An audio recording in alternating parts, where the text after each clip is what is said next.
Matapos ang kanyang dominanteng panalo laban kay Mario Barrios nitong Pebrero, tila hindi lang ang WBC welterweight title ang nakuha ni Ryan Garcia, kundi pati na rin ang lakas ng loob na magbigay ng isang matapang na pahayag. Sa isang podcast, natanong si King Ray kung sino daw ba ang magwawagi kung sakaling maglaban sina Terence Crawford at Jaron Boots Ennis. Diretsahang sinabi ni Ryan Garcia na sa kanyang palagay si Jaron Ennis ang magwawagi. Tingin ni King Ray hindi kaya ni Crawford maipagsabayan sa bilis at talento ng isang batang tulad ni Ennis. Wala pa siya nakakalaban na kasing galing ni Ennis at kasing bilis. Takot nga daw ito kung tutusin. Hindi daw ito kalibel nila Sugar Ray Leonard at Thomas Hearns. Who would win, him or Boots?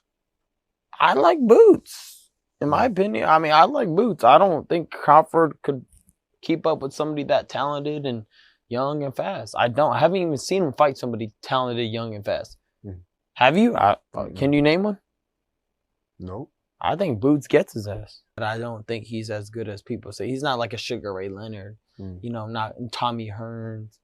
You can't do that because he's not like that, bro. He hasn't fought nobody that has firepower like him. Si Ennis na may kartadang 35-0 with 31 knockouts ay dating Unified World Welterweight Champion at mandatory challenger dapat ni Terence Crawford sa kanyang IBF belt. Subalit hindi ito nilabanan ni Crawford, sa halip ang ginawa ni Crawford ay umakyat sa junior middleweight at nilabanan si Israel Madrimov. Sa laban na yun, kitang-kitang nahirapan si Crawford kay Madrimov kung saan si Madrimov nga po ay nagpakita ng bilis ng kanyang footwork, iba't ibang anggulo ng atake at awkward na galaw. At dahil nahirapan nga po si Crawford kay Madrimov, maraming nag-isip na mahihirapan nga talaga si Crawford kay Ennis dahil si Ennis ay may mabilis na footwork, pati na rin taglay ng bilis at lakas ng kamao. Ang dalawang malaking pangalan sa ring resume nitong si Crawford ay sina Canelo Alvarez at Errol Spence.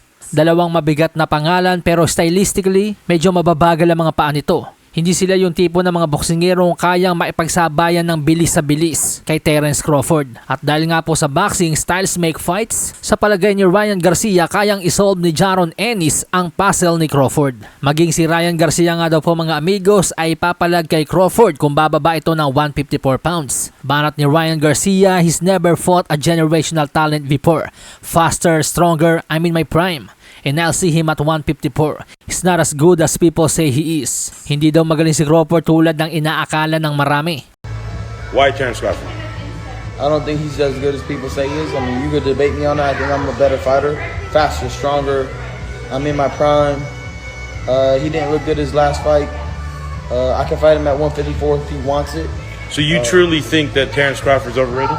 I do. Marahil nasasabi ito ni King Ray dahil ang dalawang mabigat na pangalan sa ring resume nitong si Crawford na sina Canelo Alvarez at Errol Spence nung makalaban ni Crawford ay hindi na yung the best version nila. Katulad ni Spence na galing nga po sa dalawang aksidente at si Canelo naman po yung mga huling na kalaban niya ay pinatulog ng mga hindi masyadong kilala. Tulad ni Jaime Munguia, pinatulog ni Bruno Sorache, Edgar Berlanga ni Yari ni Hamza Shiras at si William Skull knockout kay Jacob Bank.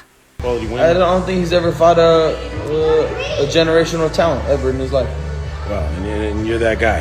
Of course. You think you're the first guy to give Terence Crawford his first loss? Yes.